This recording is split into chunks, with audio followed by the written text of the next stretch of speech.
A través de la presente historia, podremos disfrutar de una muestra de la obra del ceramista cusqueño Julio Gutiérrez, cuyo trabajo desarrolla en el taller Inca.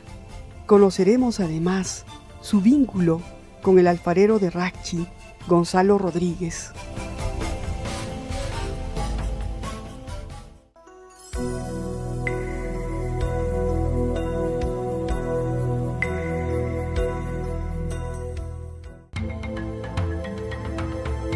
La comunidad alfarera de Racchi es un referente importante para el ceramista Julio Gutiérrez. Allí ha creado vínculos de amistad con el alfarero Gonzalo Rodríguez y su esposa Victoria Puntaca, en un proceso de enseñanza-aprendizaje con el afán de recuperar técnicas ancestrales.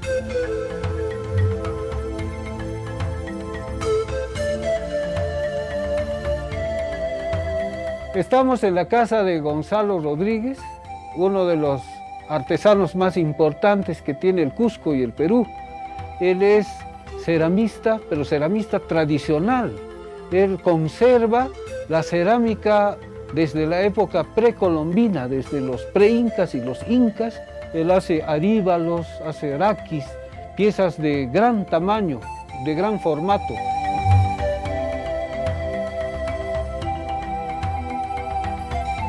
Nokan yachani ki trabajuta machulayrak papayrak kita ro asqa ki sañuruaita.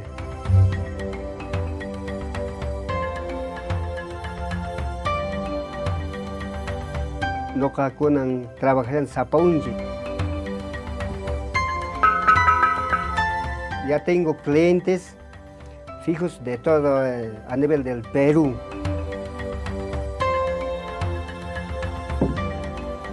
Bizcocho nin pintanampa, enlosado, vidriado, pintanampa, noca entregallaneta, ingeniero Julio Gutiérrez, pay trabaja noca una tiempuña y pay suma trabajador artesano.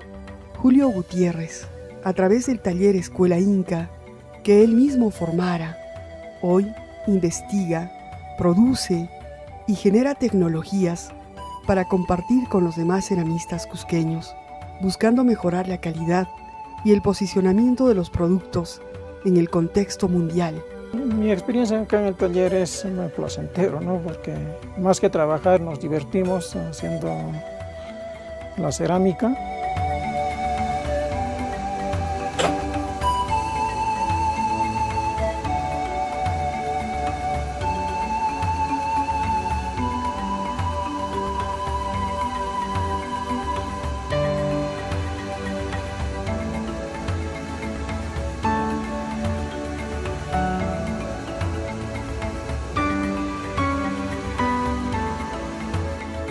Mi trabajo como consultor está realmente relacionado con difundir la tecnología cerámica a los diferentes talleres de artesanía.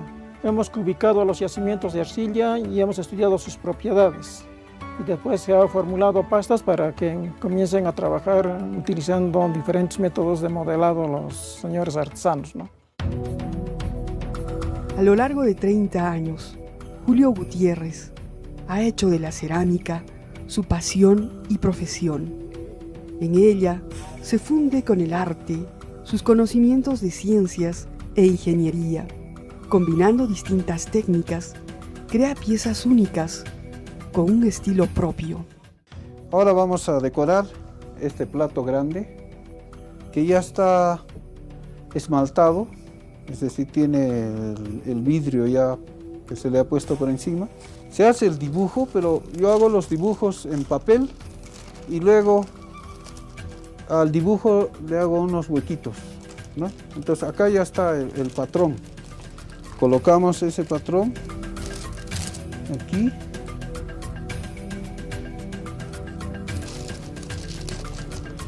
Se le pone al centro, se centra un poco.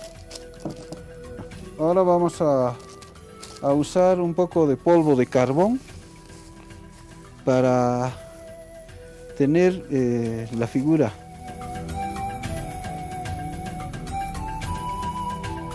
Entonces le ponemos con el carbón.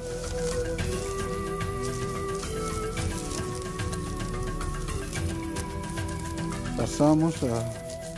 Entonces, a través de los huequitos que se ha practicado en la plantilla, va a aparecer la figura. Entonces, así ya no tengo que dibujar varias veces, sino una sola vez, ¿no? Hago un buen dibujo y luego hago una buena plantilla. Una vez que ya he hecho esto, retiro la plantilla con el carbón y, como ven, ahí está la figura. Lo único que hago es soplar un poco para quitar el exceso. Ahora puedo proceder a hacer la decoración, el pintado. En este caso voy a usar el óxido de cobalto. Entonces voy a empezar así.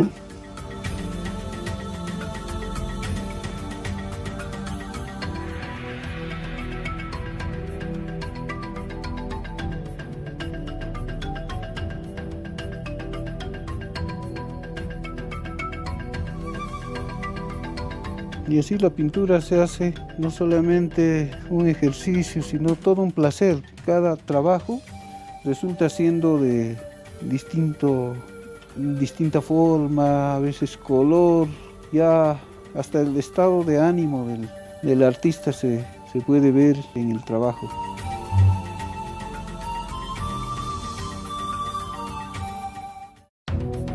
Los cuencos, cántaros, esferas, platos, cuadros, esculturas y objetos de diversa forma y color han sido clasificados en diversas líneas de trabajo, tipo precolombino, inca colonial, coscolosa, esculturas y pinturas contemporáneas, todos creados con la técnica y personalidad que el ceramista Julio Gutiérrez les otorga. Recordarles que en este trabajo me acompaña mi esposa, Ana María Enciso Coronado. Ella es ingeniero químico y artista también. Y gracias también a sus desvelos, a sus esfuerzos, es que este taller ha desarrollado y bueno, puede ofrecer todas estas cosas bellas. Sus famosas cerámicas han podido verse en exposiciones dentro y fuera del país. Y la mayoría han vuelto con premios.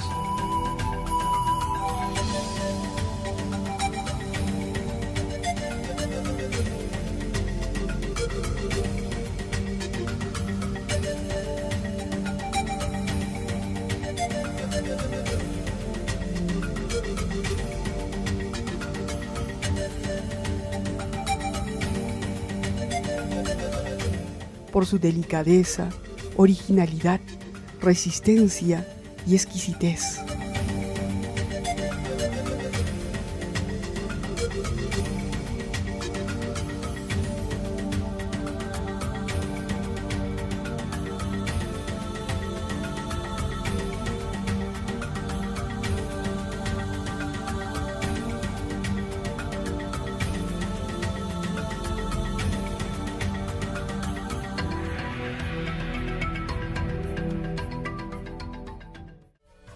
Coja su esfera de barro entre sus dedos y transfórmelo en el objeto de sus sueños.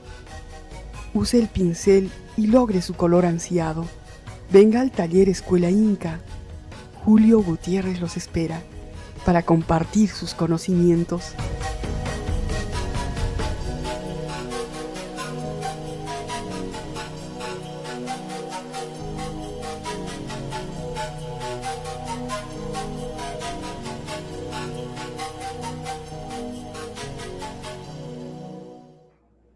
Muy buenas tardes, amigas y amigos de Mincaricui.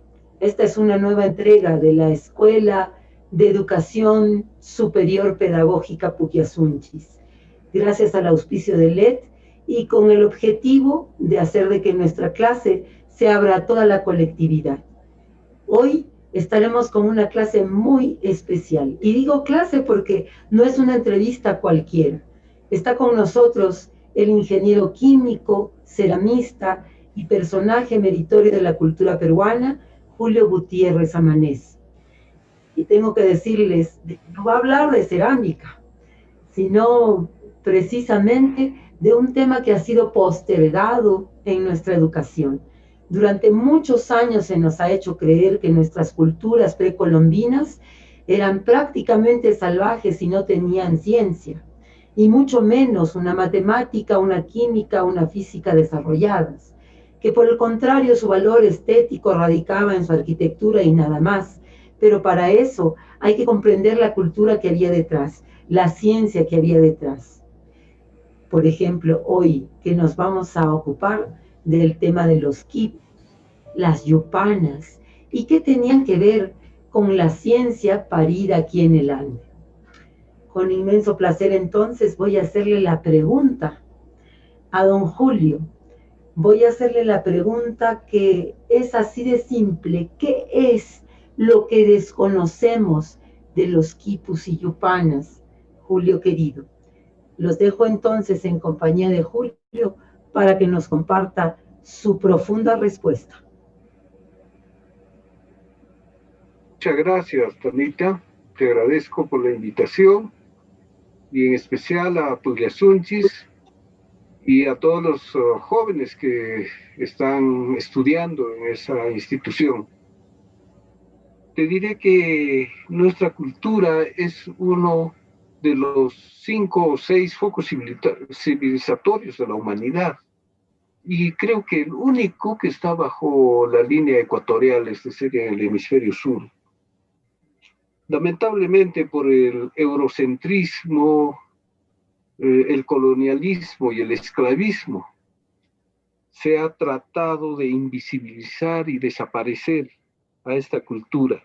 Y es momento de actuar y hacerla reconocer en todos sus valores. Yo encuentro una diferencia de racionalidades, es decir, de modos de entender la realidad. Y eso está en que la ciencia occidental busca racionalizar, explicar y comprender el mundo, pero con el objetivo de dominarlo, de someterlo, con el objetivo de traficar con el mundo. En cambio, la actitud científica del hombre de los Andes ha sido racionalizar, explicar y comprender el mundo, pero para adaptarse a él. Es una actitud no soberbia, es una actitud humilde. Y veamos lo que ha hecho el hombre occidental con su cultura, destruyéndola, haciendo guerras de rapiña, con masacres y muertes atroces, entre ellos por situaciones de tipo religioso, económicas y políticas, por lo general, y viene destruyendo todo, las selvas, el mar, todos los recursos, ¿no? Acabándolos, sacando minerales, es decir, saqueando a la naturaleza, y mantiene esa situación en el mundo bajo la amenaza de sus armas de destrucción masiva, armas bioquímicas, inclusive estos virus que se les han salido de las manos y que han afectado a toda la humanidad. En cambio, nuestra cultura originaria, andina, nos presenta esta belleza, donde no había campos de cultivo, pues fabricaron con sus manos los famosos andenes, para que estas laderas de cerros aprovechen las lluvias, aprovechen el buen clima de los valles interandinos y que la frontera agrícola aumente. Y de ese modo se han hecho todas estas maravillas, creando mejores condiciones para que haya alimentos y nunca haya hambruna. Esto nace de mucho atrás. Nazca, por ejemplo, que es una cultura que se originó en el siglo I después de Cristo, nos muestra esta especulación geométrica, matemática, de la cruz cuadrada. Es un geoglifo gigante que los nazcas hicieron para demostrarse seguramente su perfección de conocimientos, porque en estos cuadrantes y con esta base es que ha aparecido la idea del Tahuantinsuyo, de dividir el mundo en 4 partes, ¿no? Y tener como la brújula de los occidentales, ¿no? Un sur, un norte, este, oeste, etc. Y de ese modo cuantificar al hombre y su espacio. Y también desarrollar estas bellas figuras, ¿no? Bajo proporcionalidades, sin buscar el número como buscó Occidente, ¿no? El número racional, irracional, los números transfinitos, etcétera, que en vano muchos tratan de buscar en la cultura andina, el número pi, el número phi, etcétera. Ellos utilizaron la proporcionalidad, que es una forma de matemática visual, que no requiere del número, sino de las dimensiones, de las longitudes, de los espacios, y de ese modo, usando la simetría, etcétera, han logrado pues crear religiones, filosofías, epistemologías, que claro, no están escritas, pero están visibles en estas formas. En cambio, el mundo occidental ha creado, desarrollado el espacio matemático, como vemos, que es muy útil, por supuesto. Los ingenieros trabajamos con todas estas formas, ¿no? Del espacio cartesiano, las coordenadas polares, pero es diferente, es distinto, es un punto de vista, es una de las formas de acercarse a la matemática y no es la única. Nuestros antepasados nos legaron estas 3 formas, que es el Tampu Tojo, en una piedra que está bajo la cruz de la iglesia de Santiago, ¿no? Y al lado ustedes pueden ver en la parte izquierda el Pacarictambo, con los 3 huecos de donde se supone salieron varias etnias de los incas, ¿no? Con cavernas. Encima está el ídolo de Guanacaure, ese es dibujo Huamán Poma. En cambio, Juan de la Cruz Pachacuti Salcamayhua, otro cronista indígena, dibuja en su libro estas 3 piedras, ¿no? Estas 3 horadaciones, y les da su nombre: Marastoco, Capactoco, que es el central, y Sutictojo. Y ahí incluso coloca 2 árboles y dibuja un tocapu, que al parecer es el nombre o el tocapu que usaban los Capascunas, los incas. Del mismo modo, hicieron geoquipus, es decir, utilizaron el mismo concepto del quipu, ¿no? Mostrando las longitudes, los seques o líneas imaginarias donde estaban las huacas, y que eran en el número de días del año. Y por lo tanto, eso ha quedado en nuestra tradición. No hay día en el Cusco en que no se celebre algún santo o alguna virgen. Era porque se cambió el culto a las huacas por el culto a los santos y vírgenes y teitachas de la religión católica. Esta idea de una matemática binaria, de una matemática que es diferente a la matemática occidental, empieza con el sistema textil. Para hacer un nudo se necesita 2 cuerdas, una que va en la parte de abajo y otra encima, que pueden ser de colores distintos, como se puede ver aquí en la figura de la derecha, en la parte baja. Entonces, al separarse estos hilos, se puede cruzar por allí otro hilo que es el que va a generar las formas. Y fíjense, las formas están en el centro. Esto es un textil que se supone por su calidad ha sido un traje de alguna autoridad como un inca.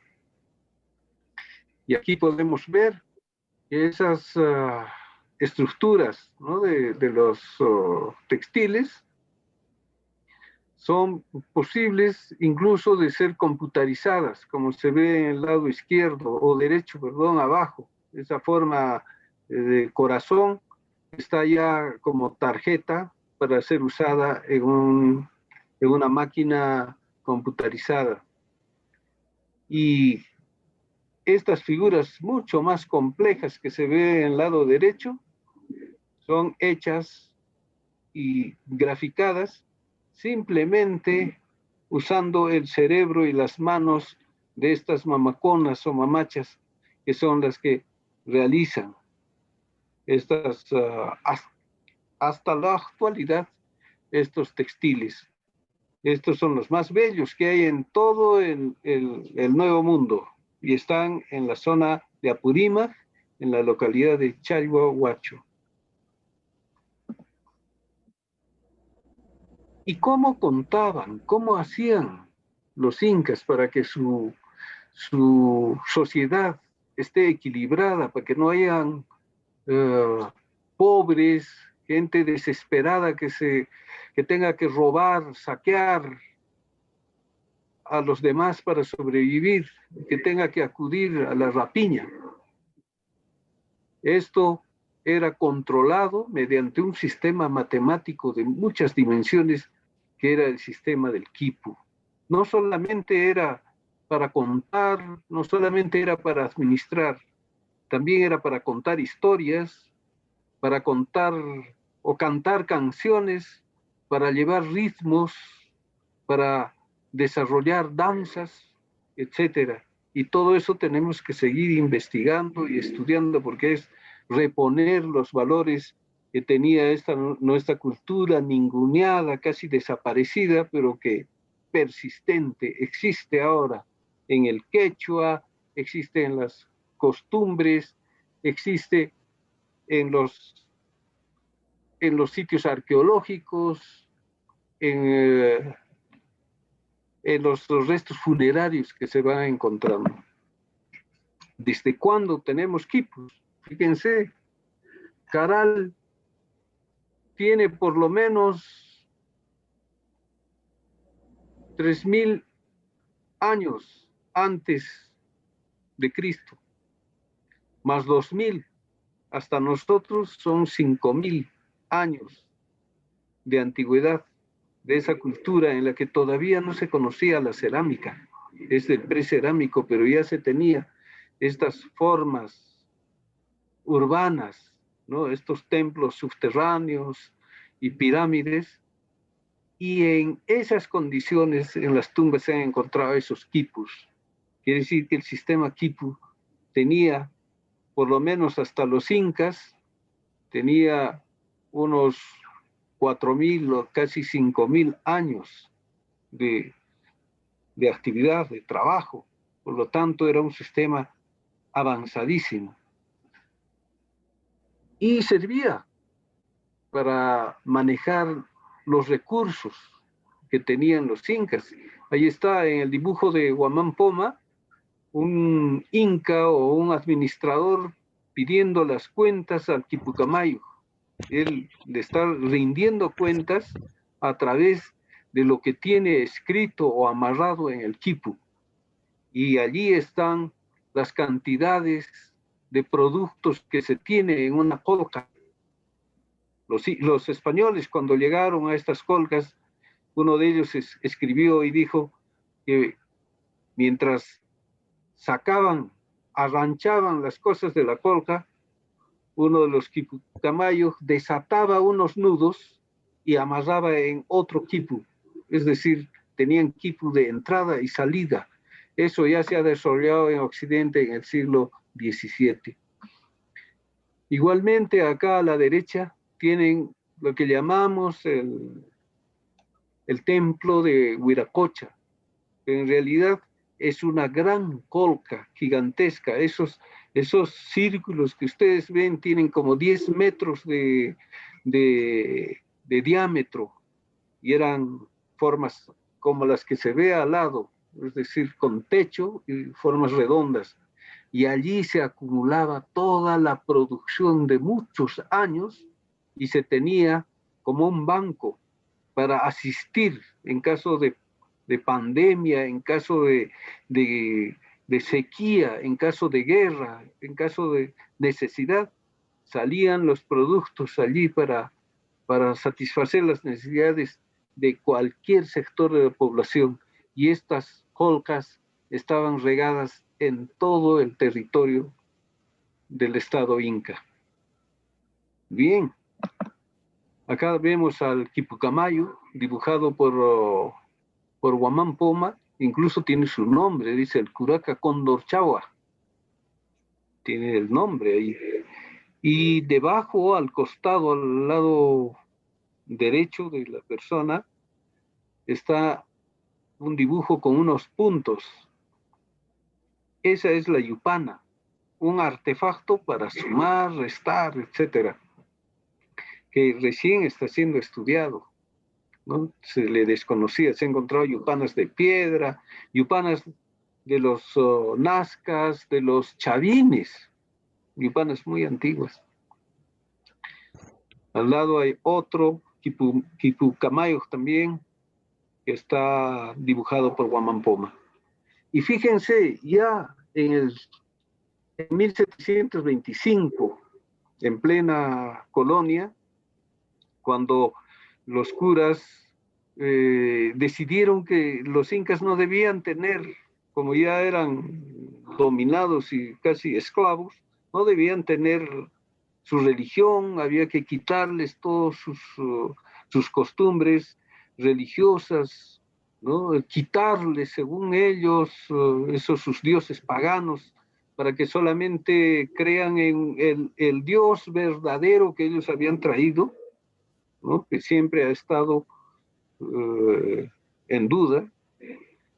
Y dice lo siguiente, en un documento del Archivo Arzobispal de Lima: habían capturado a un hombre, a un inca, y allí dice lo siguiente: andaba este indio siempre cargado con un quipu de cordeles, por el cual conocía a todos los de su panaca, y sabía por el dicho quipu las personas que debían mitas, sus nombres, estados y los ganados y hacienda que tenía cada uno, aunque no se sabe con qué ciencia lo sabía. Diciendo esto, como no sabían con qué ciencia podían saber estos hombres, para ellos rústicos, ignorantes, etcétera, saber tanto, dijeron que era cosa del demonio, y quemaron toneladas y toneladas de quipus, donde estaba toda la data, todos los datos, ¿no?, de producción, de población y de una serie de cosas que desaparecieron lamentablemente. Sin embargo, en 1955, el doctor Oscar Núñez del Prado, al viajar al sitio de Los Queros, por Paucartambo, una comunidad grande, quizás la última que queda, así con formato como comunidad o como Ayllu Inca, encontró estos quipus que estaban siendo utilizados en ese momento para el conteo del ganado, el conteo de sus productos, etcétera. Una cantidad de quipus que publicó. Esto fue el año de 1955. Y al lado podemos ver un quipu que tienen en la comunidad de Tupicocha, en la Sierra de Lima. Y allí están restaurando estos quipus, ¿no? Un descubrimiento fantástico que se realizó no hace mucho, y ahí pueden ver las cuerdas de los quipus por separado, que se supone son la data o los datos de distintos años. Un quipu, según un investigador ecuatoriano, dice que puede estar conformado por, que debe tener 3 dimensiones espaciales. En ellas están las formas, los nudos, ¿no? y que conlleva cantidades, y 2 dimensiones temporales, en la que está el tiempo, ¿no? Las distancias o ramales de los nudos, se considera allí, y también otras que representan el tiempo irreversible, ¿no? Que están marcadas con colores, con nudos, con cuerdas, etcétera, y que significan el clima, las contingencias, los sucesos, la historia. Acá tenemos otros quipus que fueron como copiados de quipus originales para su investigación por Andrés Chirinos, un investigador peruano. Y ahí podemos ver, ¿no? Cómo están separados. Cada cuerda o cada grupo de cuerdas tienen distintos colores, distintas combinaciones de colores, y algunas tienen una cuerda superior, como si fuera, y eso se ha probado, la sumatoria de de todos los datos que hay abajo, la suma de ellos. Y estas separaciones pueden ser meses, trimestres o años. Aquí vemos cómo está construido un quipu. Hay una cuerda primaria, principal, un cordel terminal, un nudo de entrada, y luego van los cordeles colgantes. Hay cordeles subsidiarios, o sea, cordelitos pequeños que van colgándose también de los cordeles principales, y hay cordeles superiores, como ya les dije en la anterior figura. Aquí tenemos otro quipu también. La mayor parte de estos quipus que han sido encontrados en excavaciones están en el extranjero, en museos donde se estudia, etcétera, en Alemania, en Francia, en los Estados Unidos. De allí es este quipu, es la organización jerárquica decimal en nudos, que está en un museo de Berlín, en Alemania, y claramente muestra el sistema métrico decimal que usaban los incas, siglos antes que los franceses plantearan el sistema métrico decimal. Y ahí pueden ver, están las unidades a la derecha, luego vienen las decenas, las centenas, los millares, las decenas de millares, y esos nudos representan esos números. Es decir, se puede cuantificar exactamente como si se hubiera escrito en papel. Este es un quipu muy raro, muy especial, quipu estadístico lo he llamado, y me he dedicado un tiempo a investigar, a estudiar este quipu, porque me llamó la atención que no fuera como los demás.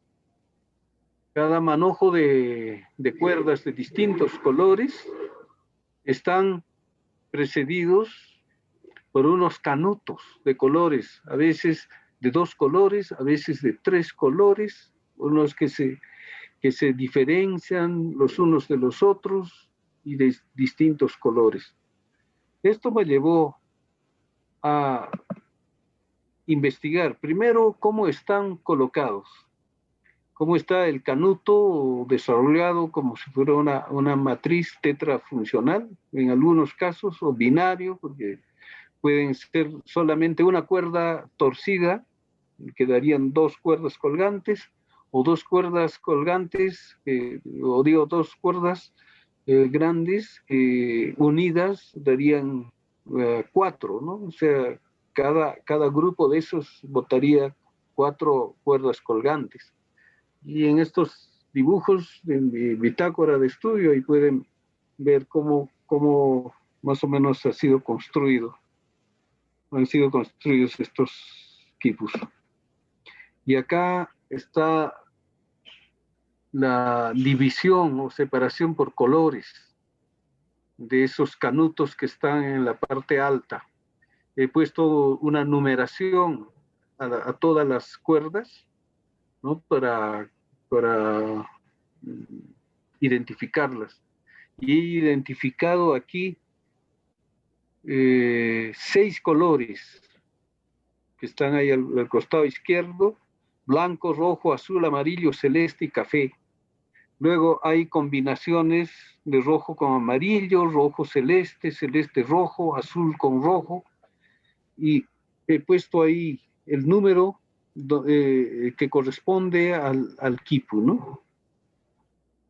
Luego hay de 3 colores, combinaciones de 3 colores.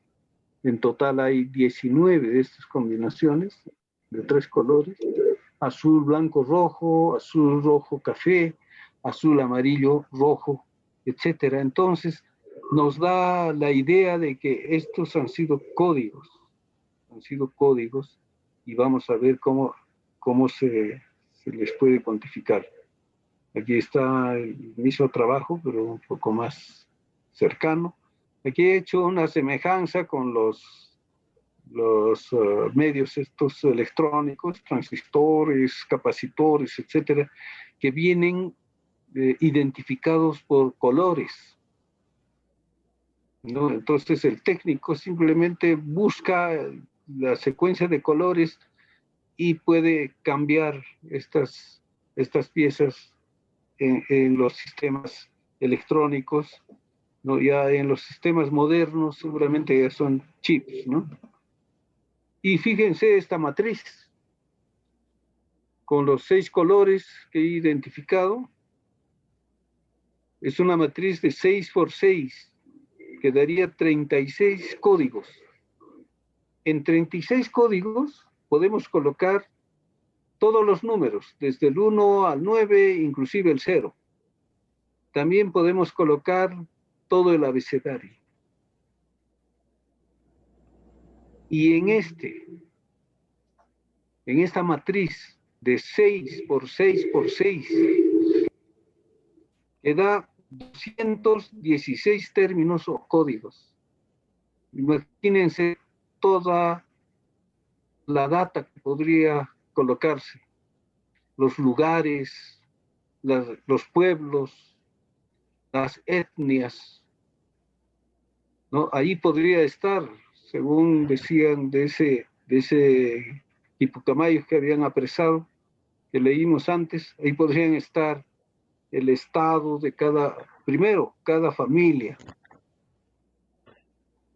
Si eran varones, si eran mujeres, cuántos de ellos eran varones, cuántos eran mujeres, cuánta mita debían, cuánta tierra poseían, etcétera. Entonces, este sistema de encriptar datos seguramente que ha sido muy poderoso y hay que trabajar mucho para recuperar esa información, porque seguramente los originales han sido destruidos o quemados.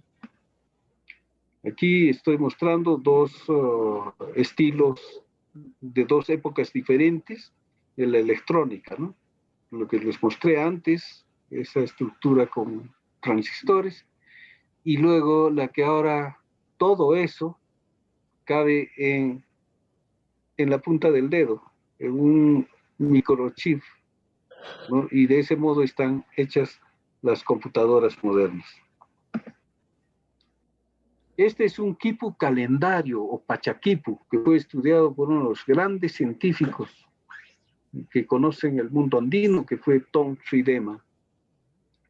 Aquí podemos ver los texesimis, o jeroglíficos, ¿no? O figuras con dibujos o tocapos que representan probablemente el nombre de cada uno de los meses. Curiosamente es un quipu que el año tiene como 13 cuerdas. La número 13 tiene 10 días que se repartían entre los meses, porque si ustedes ven o cuentan los nudos que tiene cada cuerda, en algunos casos solamente hay 29, en otras hay 30, etcétera. Entonces se tiene que sumar con las 10 que están en el lado derecho extremo. Luego ahí pueden ver que entre los nudos que representan a cada día hay unas figuras, ¿no?, que parecen unos cuadraditos allí, que representan los días festivos, representan los días sagrados seguramente, o los momentos en que había que hacer la cosecha o la siembra, etc. Y este equipo ha sido estudiado, hay todo un trabajo de investigación, y sería bueno que ustedes jóvenes inclusive puedan replicarlo y tener para vuestro conocimiento, y dejar de repente a vuestra institución un quipu que represente el calendario. Acá hay una fotografía que acerca un poco más este tipo de quipu. Bueno, ¿y qué era la yupana? Hemos visto ahí que el Quipucamay tenía una yupana. La yupana está relacionada con esta serie de Fibonacci. Es una serie muy interesante, porque solamente es sumar al 0 el número 1, nos daría obviamente el otro 1, entonces aparecen el 0,1,1. Luego sumamos el 1 con el anterior 1 y nos va a dar un número 2 que colocamos allí. Luego el 2 con el 1 nos da 3, el 3 con el 2 nos da 5, el 5 con el 3 nos da 8, el 8 con el 5, 13, el 13 con el 8, 21 y así sucesivamente. Es decir, el último número se suma al anterior. En la yupana tenemos esta serie 1, 2, 3, 5 y las que funcionan son 2, 3 y 5. Si ustedes suman esos valores, nos da 10. Y esa es la clave para el trabajo en la yupana, como vamos a ver. Vamos a sumar esta cifra, 268, 123 más 36, igual a 427. Y vamos a disponer así en forma vertical, 268, 1, 2, 3, 36, y la suma va a ser 4, 2, 7, 427. Veamos cómo es en la yupana. La yupana son estas horadaciones que decíamos ahí, 5, 3, 2. El 1 es solamente para llevar ahí todas las cuentas. Entonces, en la columna de la izquierda vamos a poner, acá están primero las unidades abajo, las decenas y las centenas. Entonces, en centenas, en la columna del costado izquierdo tenemos 200, luego en decenas, 60 y en unidades, 8. 3, 6, 7, 8. Perdón.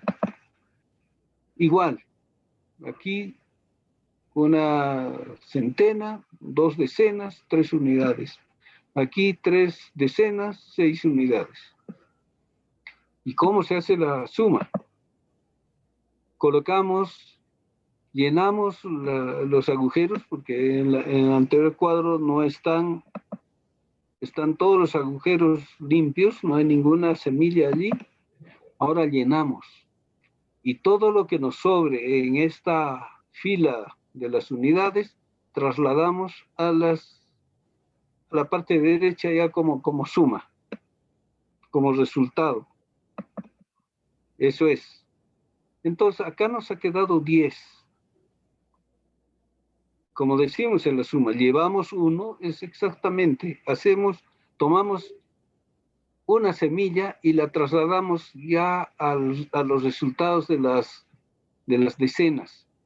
Porque al llevar 1 y subir un piso, la estamos convirtiendo en 10. Y eso se ha hecho aquí. Es decir, de aquí se ha trasladado allí como resultado. Luego llenamos, ¿no?, con las semillas las perforaciones, y nos va a sobrar allí apenas uno, que trasladamos a la suma total. En la fila o en el piso de las centenas no tenemos oportunidad de llenar.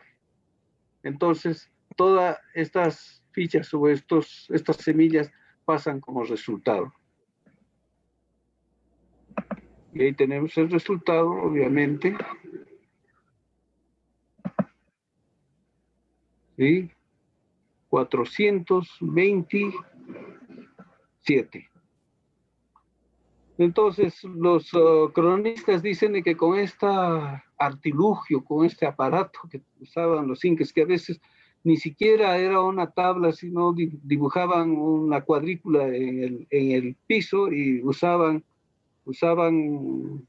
frijoles o cualquier tipo de semillas, hacían las sumas muchísimo más rápido y con más seguridad que las que podían hacer los contadores que tenían los españoles.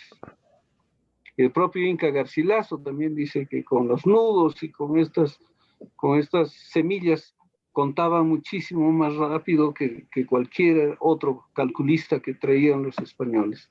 Sin embargo, se perdió, la tecnología desapareció, ¿no? La persecución, la destrucción ha hecho muchísimo daño. De ese modo, con los quipus y con las yupanas, es que ellos pudieron construir esta estructura. Es un sistema del doctor Federico Dejo, uno de mis profesores, combinando los recursos naturales, recursos humanos, recursos tecnocientíficos, recursos organizacionales, para alcanzar lo que ellos buscaban, el allen causae, o la calidad de vida. Y de ese modo también es que se pudo construir esta ciudadela que es considerada como una maravilla del mundo moderno. Una maravilla desde el punto de vista arquitectónico, pero también es una maravilla que hayan habido seres humanos que la hayan concebido, que la hayan construido, que hayan puesto piedra por piedra en un sitio inhóspito, lleno de víboras, en un sitio oculto, separado de la civilización, a donde había que llevar casi todo, excepto el agua y las piedras, inclusive hasta la tierra se llevó de otros sitios. Y así se pudo haber construido con un sistema de ingeniería, necesariamente, no es un sistema común. Solo una civilización adelantadísima pudo haber construido esto, y siguiendo las mismas etapas que la ingeniería moderna utiliza. Ha habido una etapa de estudios previos, del perfil del proyecto, donde se planeó los barrios, las zonas sagradas, etcétera, antes de mover una sola piedra. Luego hay una etapa de prefactibilidad, donde se preparan maquetas, probablemente en arcilla o en piedra, los modelos, donde estaban todas la irrigación, los accesos, los caminos, ¿no? Había que hacer prospección de canteras, etcétera. Luego la ejecución de los trabajos, ¿no? Remoción de tierras, excavación, creación de plataformas, tala de la vegetación, etcétera. Luego una etapa de construcción, ya incluso de la cantería fina, ¿no? Utilizando a los mejores picapedreros, y luego ya una etapa de operación, de uso, de poblamiento de esta ciudadela, ¿no? Con su correspondiente crecimiento. Y para eso, en esta forma que llamamos espina de pescado, es una forma de proyectar, ¿no? Las obras. Tenemos que necesitamos una logística, ¿no?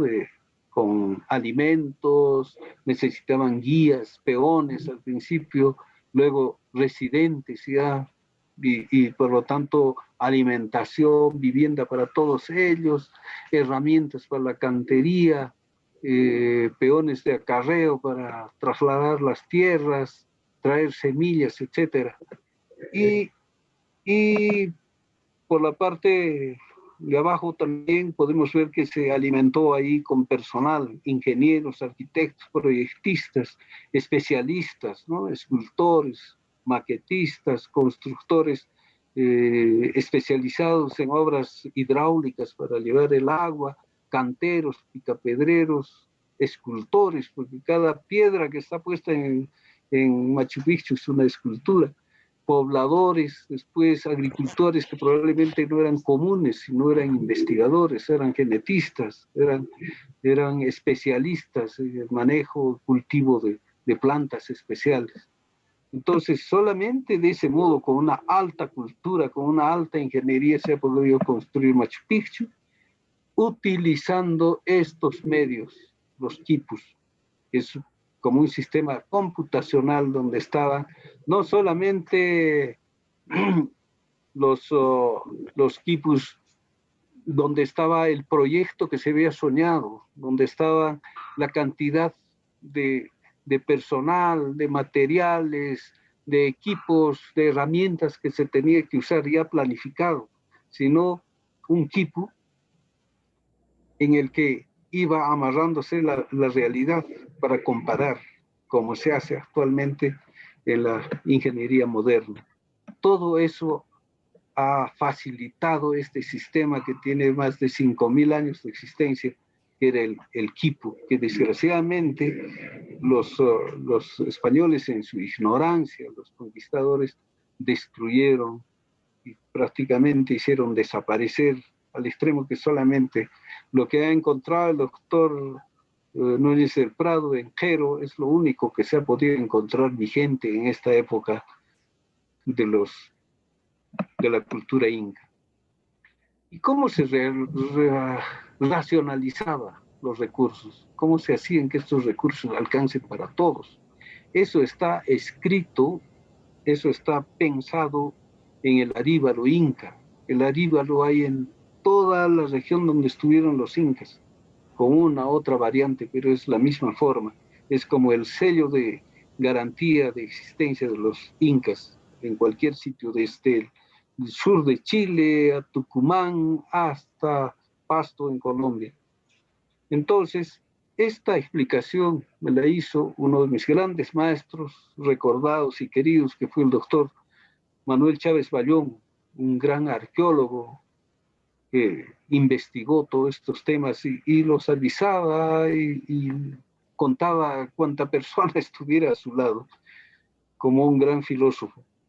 Y allí podemos ver estas formas, ¿no? Una especie de cabeza con dos huecos, con dos ojos, que parece un sapo, a veces parece una llama, a veces un murciélago. Y luego hay unas cuadrículas o unos rombos, unas formas romboidales, y a los costados hay unas líneas con unos triángulos. Esos son los andenes. Y aquí están los pozos. Eso es lo que se explica acá en esta lámina. Ahí tenemos la Chaquitacya, el Choclo y el Aríbalo. Esa secuencia lógica entre la agricultura, el producto, y luego la chicha, que era la riqueza que tenían los pueblos, los que solamente tenían chicha los que podían producir maíz. Así que era una gran riqueza el tener el maíz y la chicha.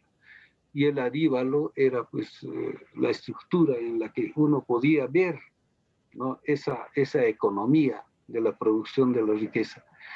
Allí en esa cabecita que mostrábamos, ¿no? Que a veces parece una llama, una alpaca, un murciélago, están los ojos de Huiracocha, que están en Tamomachay, se ve, ¿no? Una fuente dividida en dos partes iguales. Huiracocha es el dios que trae la lluvia, que trae el agua y la riqueza, por lo tanto. Entonces, esta riqueza del agua es distribuida a través de estos pozos, esto está en Huñayhuayna, y de cada pozo se distribuye a los andenes. Y eso está aquí en estos andenes de Ollantaytambo también, Y en este dibujo que les mostraba del Aríbalo, que muestra las andenerías y los surcos en estos triángulos. Y en estos surcos es que están los maíces. Todo esto es tomado de los dibujos de las cerámicas incaicas. Incluso esa relación de las mamaconas, ¿no? Las señoras, las mujeres, las collas, con la producción de la chicha, ¿no? Esto es una cenefa que está también pintada en un aríbalo. Ahí están los aríbalos y la mamacona, ¿no? Mostrando el producto o la chicha. Ahí podemos ver más de cerca esa economía del manejo del agua y los andenes, ¿no? Que está en Tipón, actualmente existente, lamentablemente solamente para el ojo de los turistas y no para seguir produciendo el agua que con tanto esfuerzo seguramente fue canalizada y organizada, no sirve ahí para la producción ni para producir alimentos. Igual en Huñayhuayna o en Machu Picchu, donde el agua simplemente está corriendo y no se han vuelto a hacer producción en estos andenes que se sabe que son de tierra traída, inclusive de otros sitios. De ese modo es que nuestros antepasados alcanzaron el Agin Cauce, el bienestar no solamente individual, sino colectivo. Porque si alcanzamos, como en nuestra sociedad, solamente el bienestar individual, tenemos que ocultarnos tras rejas, porque estaríamos esperando que los que no tienen bienestar vengan a asesinarnos, a robarnos, a asaltar nuestra casa. En cambio, en esa cultura no había todos esos problemas, porque cada uno, y eso lo dijo en español en su testamento, hemos conquistado y destruido una cultura en la que no había pobres, no había ladrones ni delincuentes. Y cuando vieron que nosotros, españoles, nos cerrábamos con puertas y con candados, creían de que era porque teníamos miedo de que ellos nos matasen, porque no cabía en su mente que entre nosotros habían ladrones, delincuentes, personas que incitaban a sus mujeres y a sus hijas a prostituirse, es decir, gente degenerada. Y Mancio Sierra de Leguízamo escribe o dicta su testamento diciendo esas cosas. Es decir, todo lo que dice el Inca Garcilaso no era un sueño, no era una mentira, era absolutamente cierto. Así fue esa cultura que después fue destruida y perseguida, pero persiste en nosotros mismos, en nuestra sangre.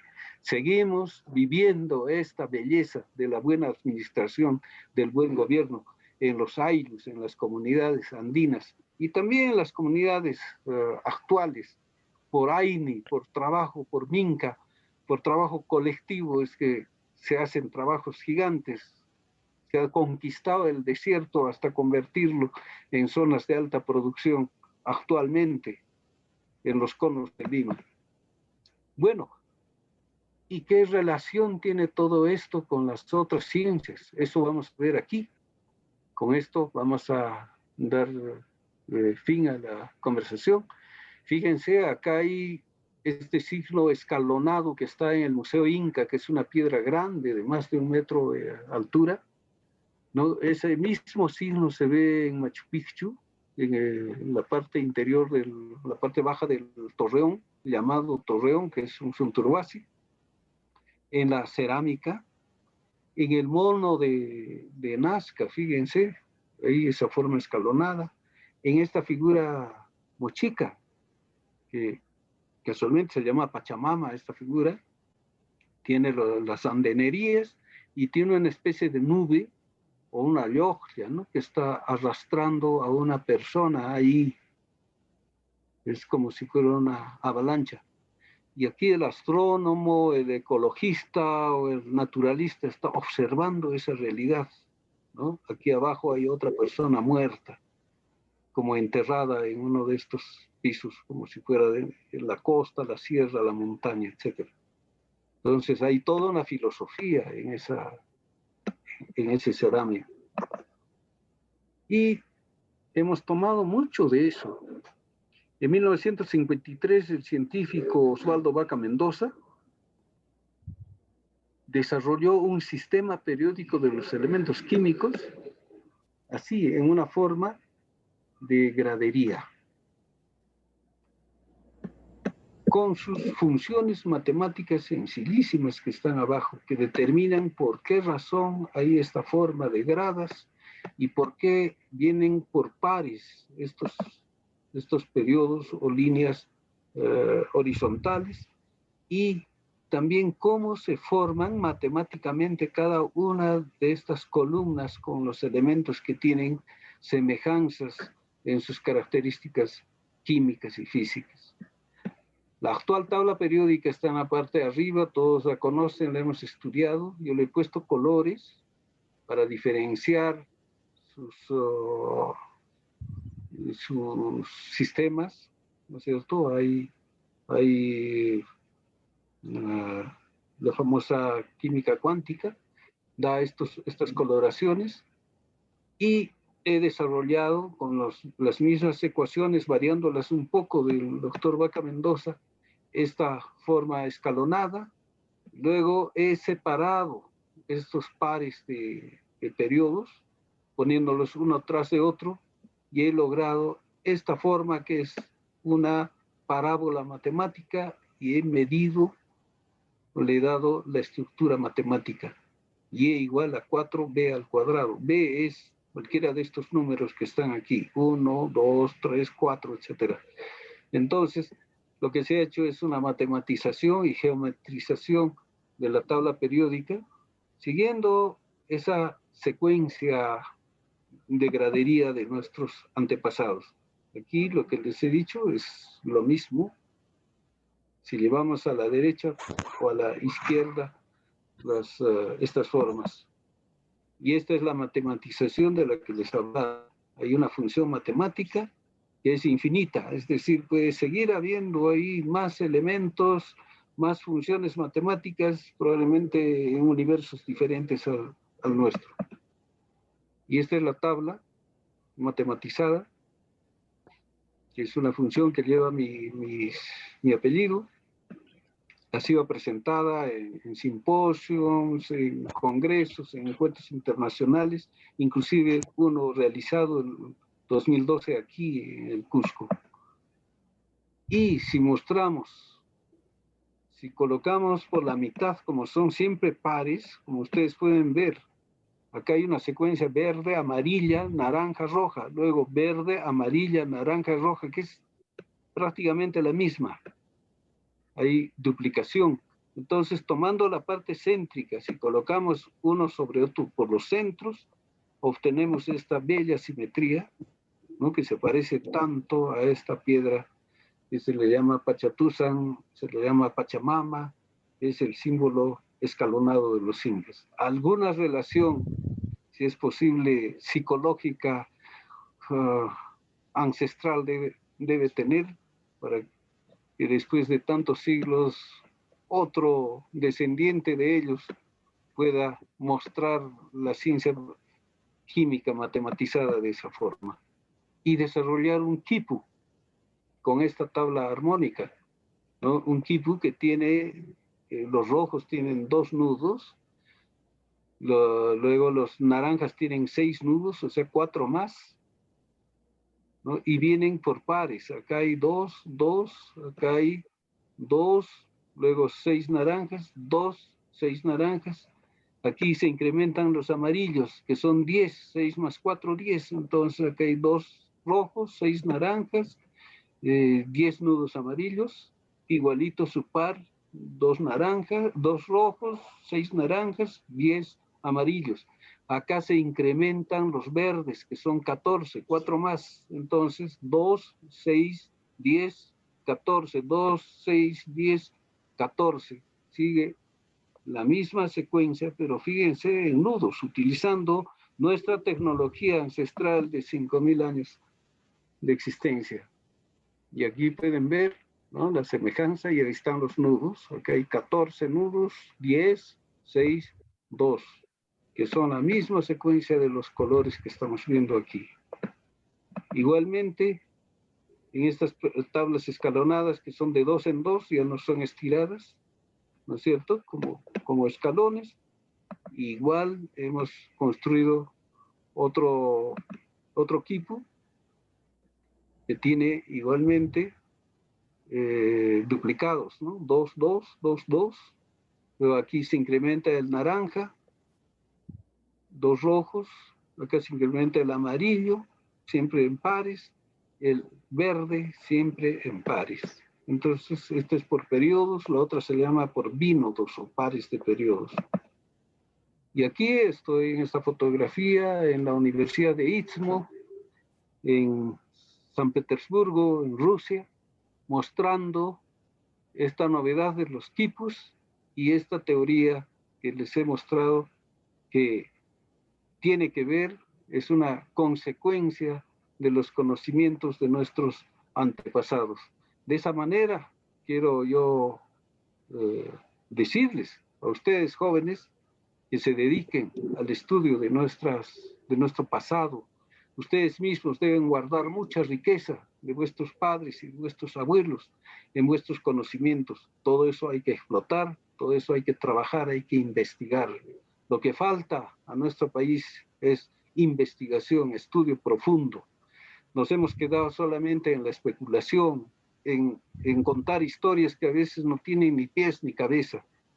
Pero si acudimos a la ciencia, vamos a hacer verdaderos descubrimientos que van a ser útiles para nuestra sociedad, para nuestra cultura, para mejorar las condiciones de esta sociedad suicida que es el capitalismo salvaje, que solamente consume destruyendo todo, y podamos reconstruir, hacer ese Pachacuti que se espera, en que una nueva sociedad podría formarse recuperando los valores antiguos, los valores vigentes todavía en las comunidades, el Aini, la Minca, es decir, hacer que el hombre sea más humano, más desarrollado, más digno.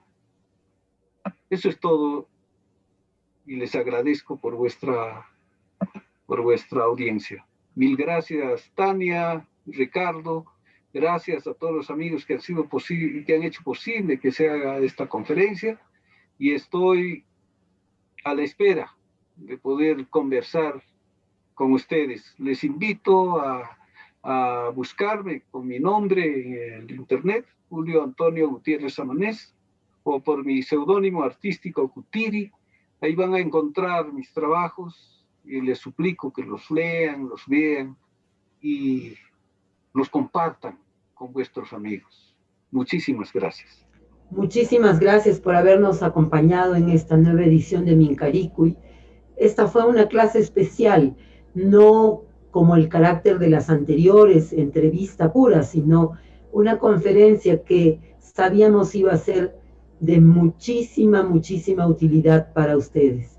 Si algo queda claro después de todo esto, es de que nos queda mucho por investigar, y quien sabe de su pasado puede soñar en mejores condiciones quién quiere ser a futuro. Nuestro pueblo necesita de esa memoria. Si no pudiste ver esta transmisión, si te cansan los ojos, pues también puedes gozar de una síntesis que te ofrecemos en la radio.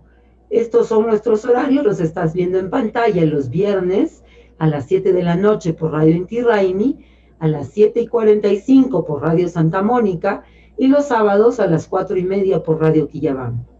Muchas gracias por habernos acompañado y nos vemos el próximo viernes con Grimaldo Rengifo. La entrevista estará en torno a el buen vivir en la educación. No te lo pierdas. Hasta la próxima y muchísimas gracias.